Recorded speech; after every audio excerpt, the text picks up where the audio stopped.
Hello. Oh, trying to lower the octaves today to see if it doesn't cut me out. Welcome in to Farm to Fame. I am Kelsey Wingert. That is Peter Moylan. That is Maddie Mass. They both matter today because we don't have a guest. Correct. College baseball started this. I spent my whole weekend watching baseball. I couldn't watch a game. At the high school games all weekend, and whenever I was home, I had college games on, and it just felt right. It just felt right. Peter, you didn't watch one game. I didn't watch one game. I watched a lot of highlights. I watched a lot of replays. I saw a lot that went on in college baseball, but I couldn't find anywhere on my Xfinity cable to watch a single game, not on the SEC network, not on ESPN, not on ESPN2. I could not find a single game to watch on network television. It's disgusting, isn't it? Is that normal? Yeah. ESPN Plus is $6.99 a month and worth it. I'm assuming that's what Maddie has. And I was able to watch pretty much every single game. Casey has it and told me not to buy it because I could just use his, but I just ended up getting it, and it was so worth it for the weekend alone. Okay. Is that what you did, Maddie? Yeah, ESPN Plus had, like you said, almost every game. There was like one or two tournaments that were on Flow. Like Flow? Yeah. What is that? Never heard How do they not pick up? Like, how does ESPN go, you know what? Isn't that insane? People are desperate for college sports or college baseball, any kind of sport right now. I know the Olympics is going on, but I mean, who's watching that really? Yeah. And then it's like you have an opportunity there was some monumental moments from the weekend that they missed out on too. Yeah, like it's not on ESPN, ESPN2, SEC Network, SEC Network Alternate, ACC, AT&T. I own that it's difficult to watch college baseball just because I'm never able to watch LSU games, and I always want to watch LSU games. But I didn't realize until this weekend that they legitimately do not televise these games unless you're watching on ESPN Plus. It's insane. Is that something that will be negotiated now, you think, or is it just that there's not been a need for it until this year, and because people are desperate for baseball, they just want it now? I mean, maybe it's because it's maybe once NBA season is done. I did notice that when there was primetime games, there was NBA countdown or something. And plus it was the All-Star game this weekend too. So that, again, nobody watched. I just found it interesting that there was always a softball game on, but they won't air baseball, which I'm not knocking softball. I mean, the LSU girl had that amazing catch where she essentially fell through the fence.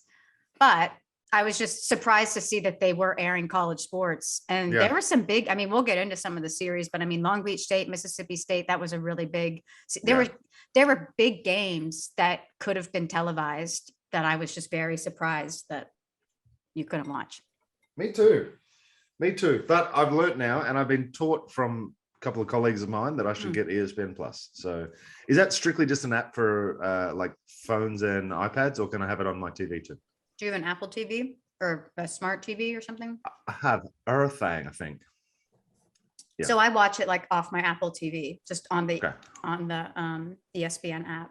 Sweet, thanks. Yeah, big screen, baby. I felt. Yeah, Maddie, you did such a great job with socials. I didn't miss a thing. Oh my gosh. So you killed it. I was just literally watching you, and every time you tweeted something, it came up with notifications. So I was like, oh, that was cool. It was like I had the red zone on. It was just you. Mm-hmm. Yeah. College Baseball Red Zone by Maddie Mass. There was literally so many games. No human could possibly have watched everything. So I was trying to tweet if somebody has our notifications on, this is what they need in mind. Right. The main thing that you need to know from this weekend is that LSU has a very scary lineup, baby. We coming.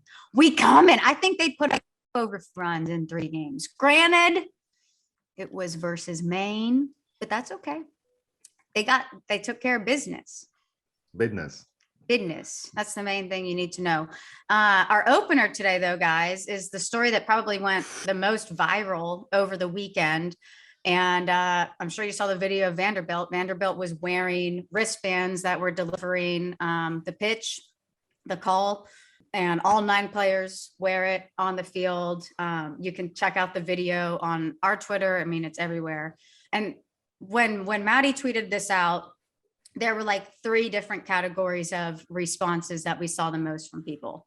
Correct. Some people are saying this needs to stop. Electronics don't belong in baseball. They want sign stealing to be a part of the game. What are you doing? Why are y'all giggling? I'm voting for that option. Okay. Immediately. Okay. That's Peter's vote. Second thing we were getting is this is good. People can't steal signs now. The third thing we were getting was, is this even legal? Like, how are they doing this? Correct. So the first thing, is it legal? Yes, it's legal as of this year.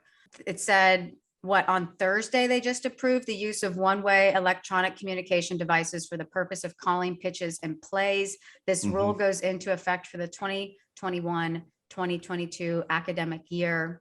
So this is the first season where we've seen it. This is the first season that it's been legal. We saw a bunch of different teams using all different kinds of technology, not ironically, but it seems to be some of the bigger programs. I mean, Vanderbilt, FSU, NC State. FSU had their catcher wearing an earpiece. Vanderbilt, NC State had the wristbands. So what was I want to get into some of the details about the wristbands, but apparently you had a quick opinion with your vote. No, just my initial reaction is that it's disgusting, like it's gross. Everything about it, I absolutely hate. The fact that catchers don't even get to call their own games anymore. It's all done by the pitching coach or some coach in there.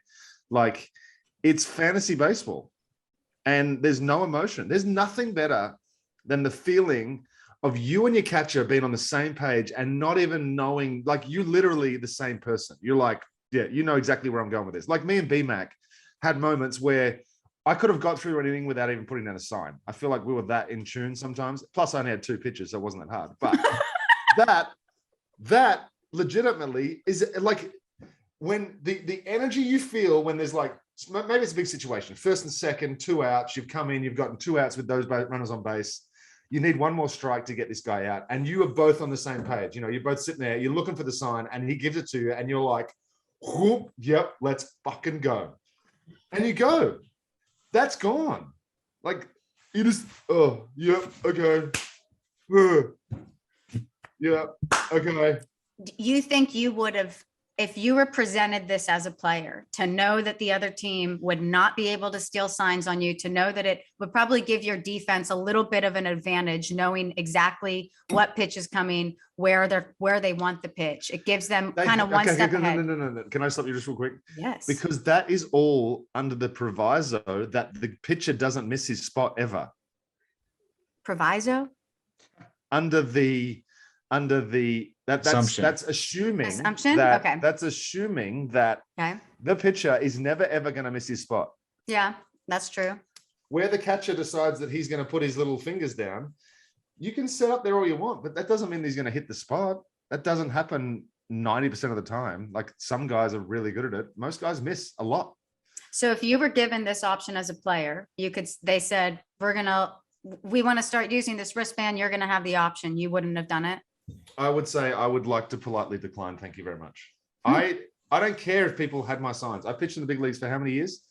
I literally used last sign, shake last for the last 5 years of my baseball career. And I don't think anybody stole a sign from me. If they did, I didn't know about it. And it didn't really affect me that much where I needed to make a change. So no, it didn't affect you. Career 310, baby. What? Kind of fell off the edge at the end, but hey, it's okay. It's all right. It's okay. But that's my point, right? Okay. So a little bit more details on these wristbands. Yeah. They're bulky. They're gross. Just kidding. It's like 6 times the size of that, Kels. Well, I mean, there's like a whole screen. It literally looks like the first ever Zach Morris cell phone that came out. They're just like this. They're like, yeah, no, this is cool. We're nailing it. Yeah. I'll just check the signs real quick. Hold on.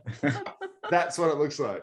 Would you have hated pitching with it on your wrist? Do you think like it affects guys at all to have a device that bulky on your wrist? He took his glove off in order to look at it and then put his glove back on, the Vanderbilt guy, from the pictures that I saw. Yeah.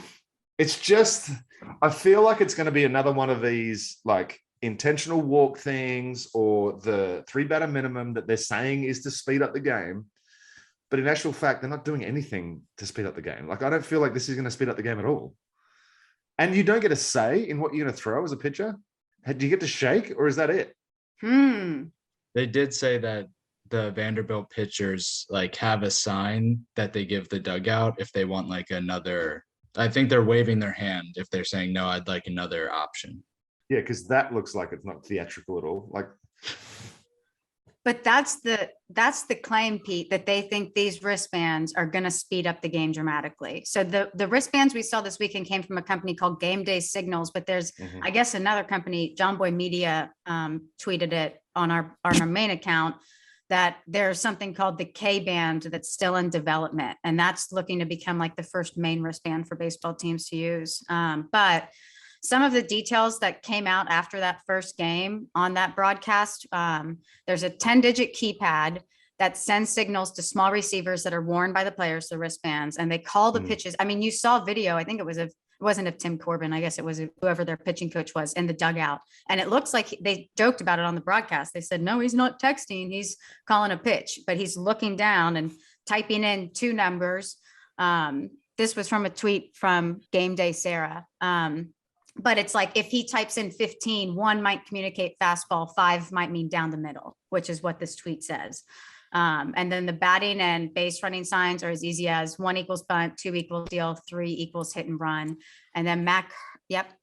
What happens, because you said earlier that wouldn't you rather have your defense be in position for every single pitch based on, well, what happens if that becomes a tendency that hitters pick up on? Okay, you're a starting pitcher, you're in the game for 6 or 7 innings. All of a sudden, that the defense seems to be moving each way, and you've received that same curveball in back-to-back at bats. Oh, yeah. Are you all of a sudden going, you know what? If they move, I'm sitting curveball. And then, like, I don't know how that was going to affect the game. But it's just, like, it's just an interest that I don't think I need to have. Let's just leave it the way it is and have them giving normal signs, please. The way that the players would adjust once they know the pitch call, would their positioning change that drastically based on what type of pitch is being thrown, enough for a batter to notice?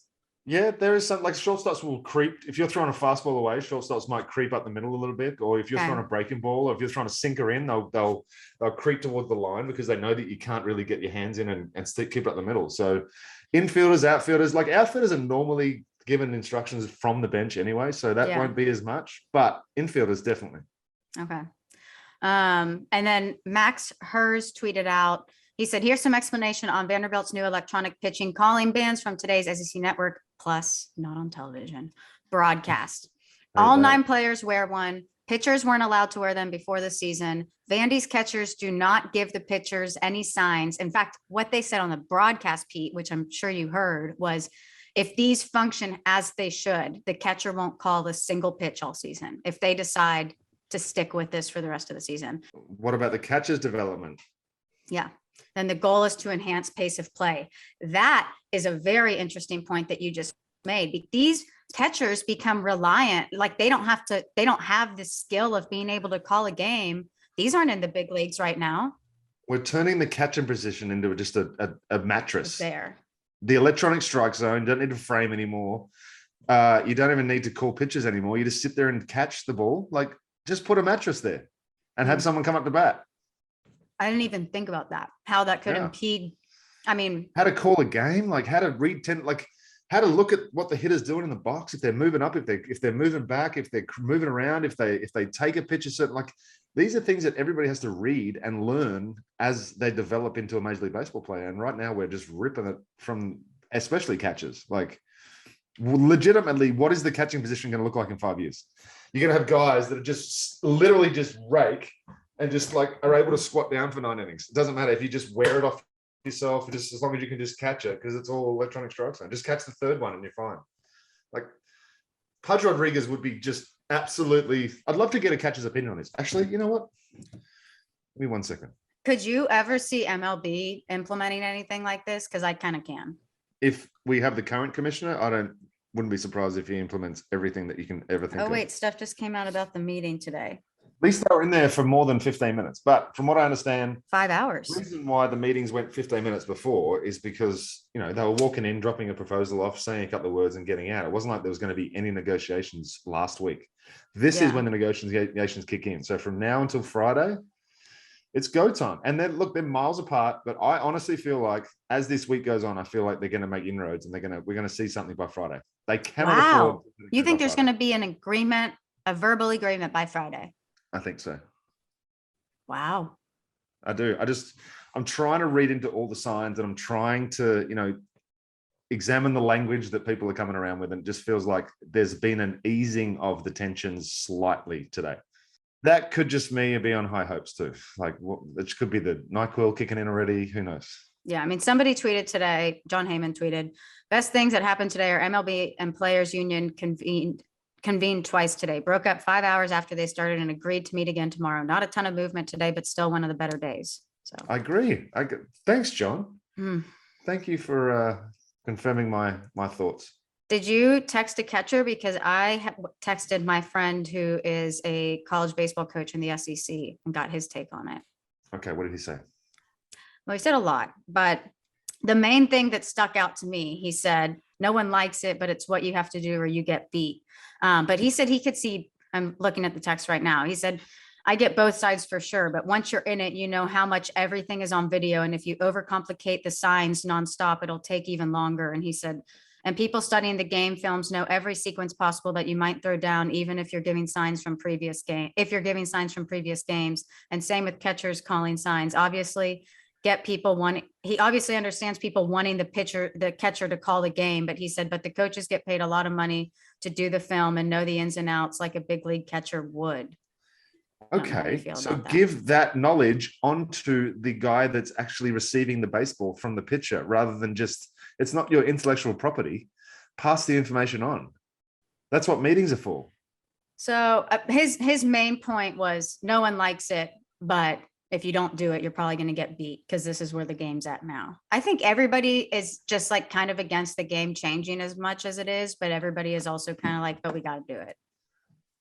Okay, I sent 3 catchers the same text message, but it's dinner time for all 3 and they're old men. Who were the 3 texted? Brian McCann, David Ross, and Tyler Flowers. Brian McCann was the first one to respond. Could be linked. He hasn't seen it. Oh, wow. Organic take we're about to get. I don't know. Maybe it's the integrity. I don't know how to word it. Like, maybe it's the integrity of the game.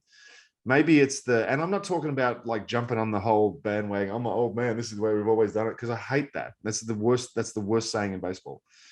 But I feel like there's certain things that once you take away, you're never going to get them back. This is the thing. They don't move back to these rules once they've changed them. So once this is gone, it's gone. Yeah. You really have to think long and hard before you make that decision where you're going to. That's a good way to word it. Right. Before you rip the ability of catchers to call games from them, think about it. Here's an idea. Stop having your catchers look over to the bench every 5 minutes and let them control the game on themselves. That would speed up the game. Don't be such control freaks, you college coach wankers. Wankers. I also got a text from a buddy of mine he's at a school. He threw 1 in this weekend, got 7 dry humps in 3 games, 34 degrees. 34 degrees. 34 degrees. He's in college right now. He warmed up 7 times, pitched 1 inning. I wasn't quite sure what dry humps was. Now I got it. Okay. Sorry, I should really clarify that because I say that a lot and people. Yeah. Well, I feel like that's something I should know because the way you said it made it sound like it's something that's said in clubhouses a lot. So I feel like that's terminology I should have picked up on, but I never picked up on that. Eric O'Flaherty and I are the kings of said dry humps. What a Twitter follow. What a guy. Did Brian McCann text back? No, are we moving on? He must be reading. We're moving on. Okay. Yeah. Did we get to? God, he just texted me back. Oh, what'd he say? Exactly what I said. I hate the catchers not calling the game. I think that's an advantage to a team with a smart catcher. I'd love to see if a headset between catcher and pitcher would speed up the game. Oh, gosh, I love Brian McCann, full of freaking wisdom. How do you feel about the headset between, and how would that even work? What does he mean, a headset? Like, I don't know. I think he's just talking like pitcher and catcher being able to speak to one another rather than through sign. Yeah, but the batter's right there. Yeah, I guess. I mean, you'd have to speak code, maybe. I don't know. Panda. I think sign stealing is a thing. Obviously, I'm a relief pitcher that comes out once a game. I don't know how bad it can get, but I think there are ways that you can get around it without having to go through earpieces and electronics the whole time. I really do think we've done it for so long. You know, you can plus and minus, you can do, there's all kinds of different ways that you can give signs. Guys are really smart and really inventive. I don't think we need this. And that's that, period. Yeah. Speaking of Vanderbilt, though, that was one of the better untelevised series this weekend. So Vandy's ranked number 3. They played Oklahoma State, who's ranked number 7. And Oklahoma State is a team where if you kept up with anybody who covers college baseball prior to the season, Oklahoma State is like a threat this season. A lot of people think that they could have been ranked a lot higher, but that was the highest ranked series of the weekend. So 3 versus 7. Vandy took game 1. Chris McKelvin took over. You know, they obviously lost Leiter. They lost Rocker. He's their number 1 guy. He threw, 4 scoreless innings, but had 10 Ks in 4 innings. Wow. They won that game, then lost the last 2. So Vandy dropped the first series at home. Wow. And now on the rankings, Oklahoma State has overtaken Vandy. Oklahoma State number 4, Vandy number 5. Hold on. They do this after one weekend? Every week, yeah. Give me the top 5 now. I haven't seen the updated polls. Texas, Arkansas, Ole Miss, Oklahoma State, Vandy. And then Mississippi State dropped out to number 7. Give me a good one. Give you a good one? LSU, where are we at? Oh, number 8. Still? We didn't move? That's my whole point, right? How are you have a starting pitcher that has a bad weekend, and all of a sudden you lose your fucking spot in the rankings because your team that was all of a sudden going to dominate 30 hours ago. Oh, no, that's it. They lost one game. That's it. They're going down. Like, what are we doing? Is that people's like need to feel like they have a job? I'm going to rank them. What happened? They played 3 games. Okay. How are you going to re-rank them? Leave them the same. We will talk about rankings later on in one of our 5 main points that we're going to hit on. Okay. Thank you. Okay. So that was Vanderbilt. But we want to get into what we think the top highlights are from the weekend. Like we said, there were a ton of games. So Maddie really just like narrowed down to the main takeaways that you guys need to know. You do 1 because I know you want to do 5. So you do 1. I'll do 2 and 4. You do 1, 3, and 5 because I know you're going to want to do 5. Well, you know what's number 1? Yeah. DraftKings. Bang. They're our number 1. They're the number 1. This is my opinion. They are the number 1 sports book in America. It's not, it's fact. That's factual. They are the biggest JOMBOY media supporters. And listen, NBA, it's their time right now until baseball really comes and takes over. The All-Star game just happened and they have a really, really good deal. We mentioned it last week going because they are the official sports betting partner of the NBA. So new customers can bet just $1 on any team and get $150 in free bets if they win. All you have to do is pick the team that's going to win. And you get $150 in free bets. You can also combine multiple bets from the same game for a bigger payout. So the more legs you add, the more money that you would be able to win. We know that DraftKings is beautiful. They're very hot. They're safe. They're secure. They're mentally stable. They're reliable. We love DraftKings. And you can deposit and withdraw your money whenever you want. So download the DraftKings Sportsbook app now. And if you use the promo code JOMBOY and you bet just $1 on any NBA team, you $150 in free bets if they win. Again, that is promo code JOMBOY. That's not hard to remember at DraftKings Sportsbook, an official sports betting partner of the NBA. Must be 21 and older and physically present in New York. Eligibility restrictions apply. Minimum $5 deposit. See DraftKings.com/sportsbook for full details. Gambling problem? Call 877-8-HOPE-NY or text HOPE-NY, which is 467-369. Well done. I tried to get through, like I tried to read that one fast, like you hear on commercials where they're like, like Jimmy does. Okay, so like we said, hundreds. I think there was 220 games just on Friday alone. Oof. And you watched them all. That's amazing. Every single one of them, every single inning, every single pitch. That's all I did. hundreds of games this past weekend. So we kept up with like the most vital information. I'll start with number one, Tommy White. Do it, son. What? He goes to NC State. He's a freshman. He played third base in high school, playing first at NC State. He is the 107th ranked prospect in the 2021 draft, coming from IMG Academy. IMG Academy, we spoke about it before. It's like a powerhouse school in Florida where football, baseball, basketball, their teams are ridiculous there. They played up at Lake Point last year, Pete. He went undrafted. Kyle Newman on Twitter said that it's because of his dedication to his commitment to NC State.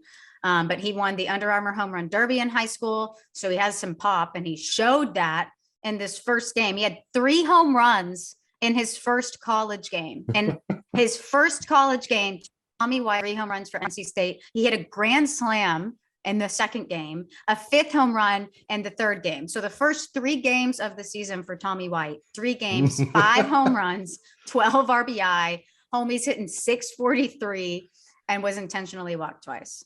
So okay. It's going to be tough to maintain. I'm going to be honest with you. It's going to be tough to maintain, but what a beast. Yeah. And you know what? Like, I don't get baseball player vibes from him. So I kind of love it. He's just like, I'm going to rake. What kind of vibes do you get from him, just out of interest? Surfer. Okay. Like that. Okay. Number 2 on our list of fantastic things to happen this weekend. Is that what we're calling it? We are now. This isn't fantastic. This is shit. Oh, okay. ECU walk-off homer is called back. If you haven't seen the JOMBOY Twitter feed where, okay, a little bit of background. Number 12, ECU was playing unranked Bryant. Tied game, bottom of the 9th. Catcher Justin Wilcoxon hits an absolute bomb. If you haven't seen it, it was a missile. Bryant comes out saying that they need to be called off because first base umpire called time before the pitch was thrown for no apparent reason, from what we can gather. In the video, you can see only that umpire and the Bryant first baseman realizes this, and he wasn't going to let him go. Obviously, that was a walk-off. You're going to call it back, and you're going to try him. Ends up flying out to the warning track, and they lose the game. Bryant went on to sweep ECU in an upset series, by the way. So that is bull shark. But to talk about taking away, do we ever find out why he called time? Was there ever a reason? Is Bryant a super small school? Can I get like a comp for like how big of an upset this was? If ECU's ranked 12th nationally and they got swept, is Bryant like a respectable baseball program school, or is it like a small university where it's like, this is how small it is? I've never heard of it, and I'm going to have to look it up. Same. And I'm American. So this says, just Wikipedia real quick, NCAA tournament appearances, Division I, 2013, 14, and 16. Oh, wow. So, that's it though? Only 3 years? Yes. So not a huge upset.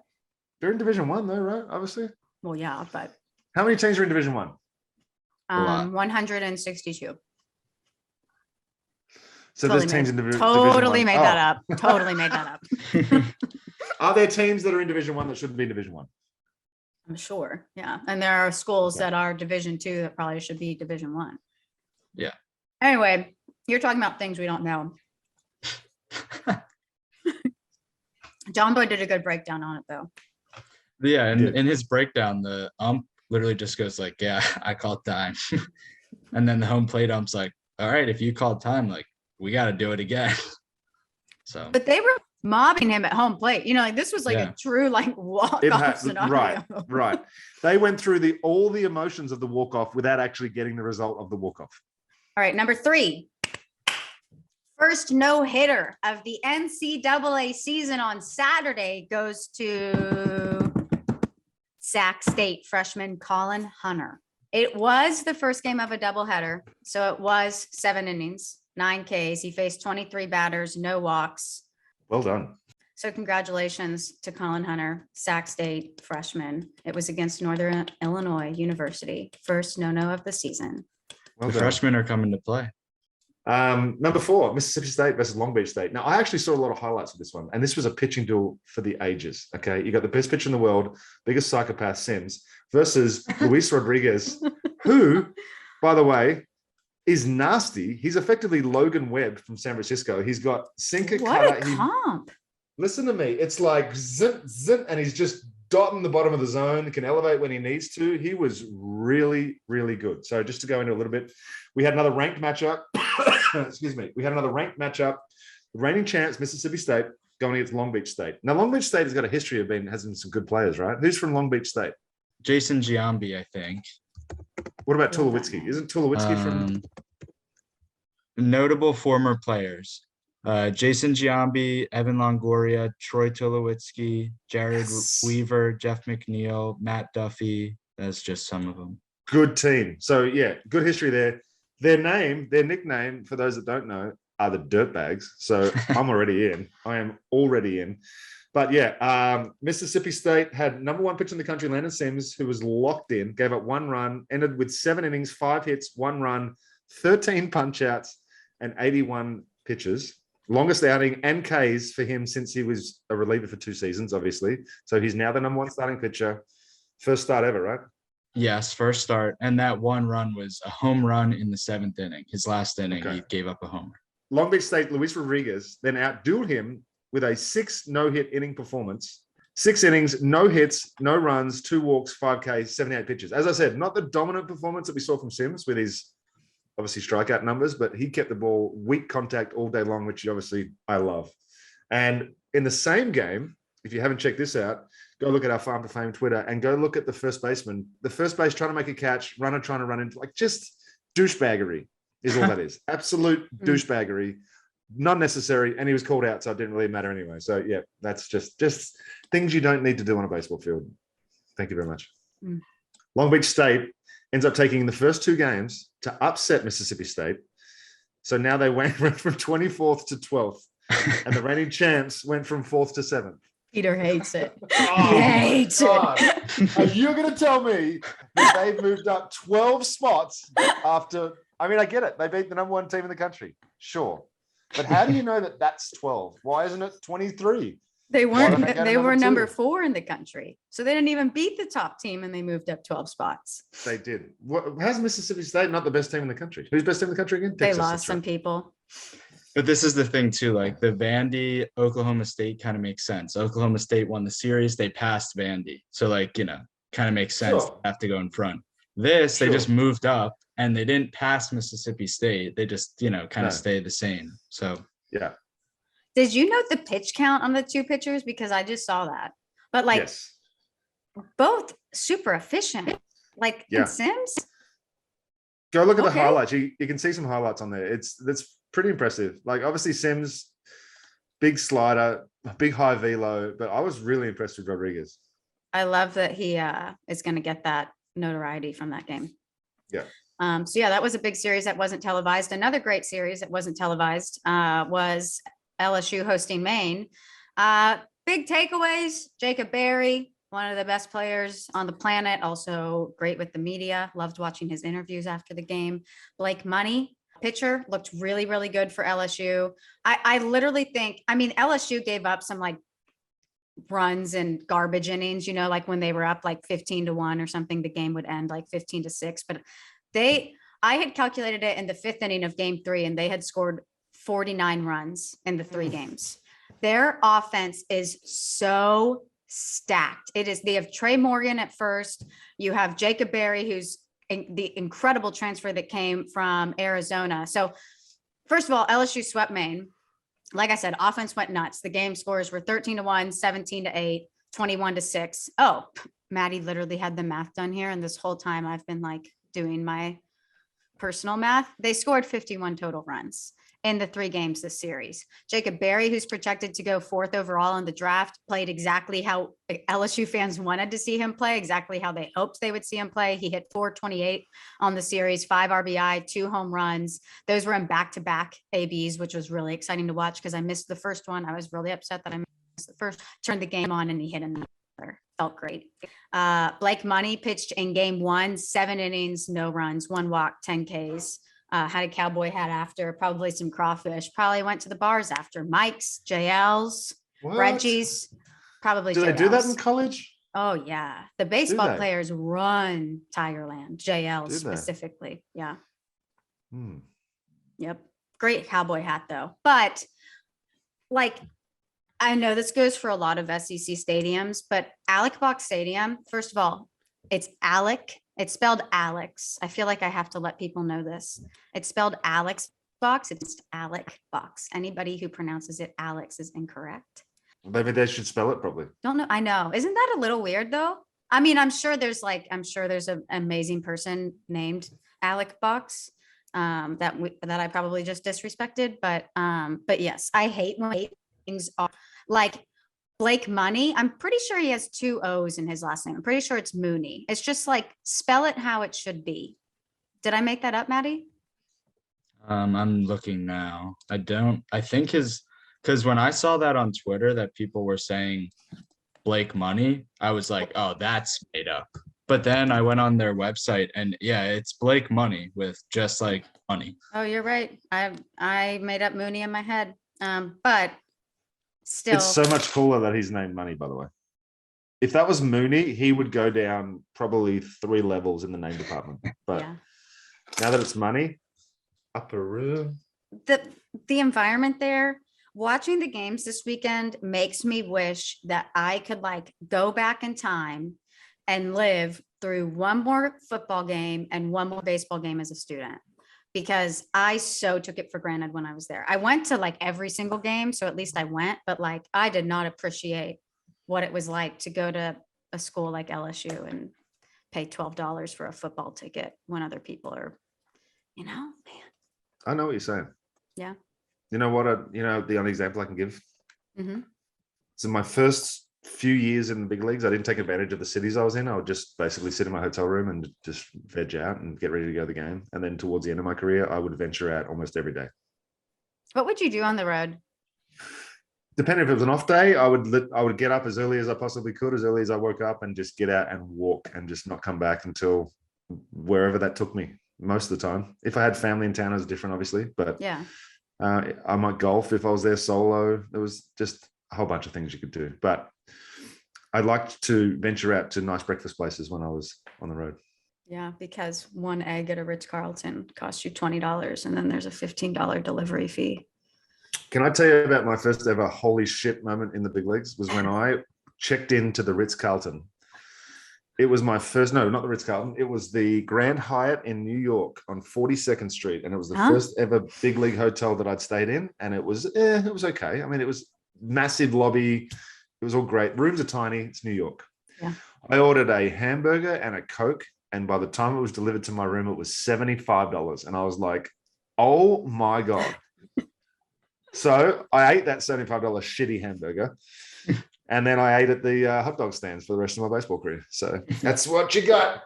When you get that first room service bill at one of those bougie hotels, it's like, because they tack on a massive delivery fee. Everything's got a tax. Everything's got, like, the guy that he cracked the egg, he put it in the bowl, he whipped it. So you got to pay everybody their little tip. Yeah. It's like, but it's like, as a broadcaster on the road, our per diem is like $55 or $50. So I had to learn that, like, if I got breakfast, I blew through my per diem for the day. So I was just like bringing protein with me on the road and getting bananas from the lobby and doing that for breakfast. Being a broadcaster on the road would absolutely suck. The kicker for me was that I wouldn't eat early on. I would just wait till I got to the field and just crush stadium food, which probably another reason why I was 260 pounds in 2008. But 3-time, baby. 3-time. You still look great. Thank you. But the Mickey Mantle 1952 Topps card looks even better. Yeah, it does. So there were big news. We told you about this last week. Big news out of the sports collectibles world. Topps recently announced that they will be auctioning a one of one's 1952 Mickey Mantle card NFT OpenSea March 1st at 1 p.m. If you're not familiar with OpenSea, it is an NFT auction platform where people can make bids to win highly prized NFT collectibles. Peter, have you got into NFTs yet? I have not. I do have Mickey Mantle's autograph on a baseball though. Oh, wow. Are you auctioning that off? No, I am not. Well, the one of one NFT that is being auctioned off is a stunning recreation of the classic Topps baseball card, complete with video of historical imagery and memorabilia that showcase and celebrate Mickey Mantle's legacy. And the cool fact about the card that is being used in the NFT, front and back are from an actual card in the original 1952 release that was digitally scanned and pulled from Topps digital archive specifically to be used in this one-of-one. Whoa. This unique NFT is the first featured collectible in the Timeless series. That's a new collection celebrating the company's most iconic baseball cards through exclusive premium one-of-one NFT collectibles. So like I said, auction kicks off March 1st at 1 p.m. It's live for 3 days. It ends at 1 p.m. on March 4th, but bid placed in the last 10 minutes of the auction will extend the auction by an additional 10 minutes. Wow. This is Topps' first ever NFT being auctioned on the OpenSea platform. First NFT release since being acquired by Fanatics. I love Fanatics. For more information on this historic release, visit toppstimeless.com. March 1st, 1 p.m. Buckle up, 1952. Let's showcase your Aussie lingo today. Okay. Now, this is very appropriate because this is actually what I'm going through right now. It's called knackered. Sick. I'm going to go with tired. I know you're sick. It's tired. It's a bit of both. It's a bit of both. You can use it across all subjects, basically. If you're knackered, you're just not up for it. It doesn't matter whether it's physically, emotionally. You know what, mate? I'm just knackered. I just can't do it today. I'm knackered. I'm knackered. Like I'm done. Like I can't squeeze any more life into me. I'm knackered. Everybody, if you're knackered, try to get to bed early tonight. Drink some water. Take care of yourself. Meditate or something. We love y'all. Can't wait. Yeah, I've never been able to get into meditation. I try very hard, but my brain, our brains are squirrels, so we can't. I can't definitely do that. Anyway, very curious to see what you guys think about the wristbands. Very curious to see what games you guys were paying attention to in the college baseball world and why it was LSU.